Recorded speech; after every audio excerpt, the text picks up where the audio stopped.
বিহারের বাসিন্দা লক্ষণ বর্মা মোটরসাইকেলে ঘুরে ঘুরে ছাতু বিক্রি করেন। বাংলায় এসে এভাবেই ব্যবসা করে নিজের পায়ে দাঁড়িয়েছেন বিহারের এই যুবক।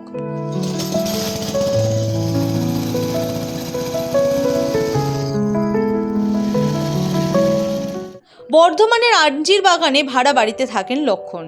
সকাল হলে বাইক নিয়ে বেরিয়ে পড়েন তিনি। শহরের অলিতে গলিতে ঘুরে ছাতু ফেরি করেন। বাইকেই রয়েছে ছোলা ভাঙানোর মেশিন, একই সঙ্গে থাকে ভাজা ছোলার বস্তা। এলাকার বাড়ি বাড়ি গিয়ে হাঁক ডাক করেন। কেউ ছাতু নিতে চাইলে তার সামনেই ভাজা ছোলা মেশিনে গুঁড়িয়ে ছাতু করে দেন। 120 টাকা কেজিতে ছাতু বিক্রি করেন লক্ষণ। ক্রেতারা তাতেই খুশি। ফেরিওয়ালা লক্ষণকে অনেকেই দুয়ারে ছাতু বলে ডাকেন।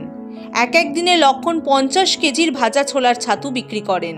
প্রথম দিকে ভাষাগত সমস্যা থাকলেও এখন কিছুটা বাংলা শিখেছেন। ছাতু বিক্রি করে দিনে 1000 টাকা তার কাছে জল ভাত।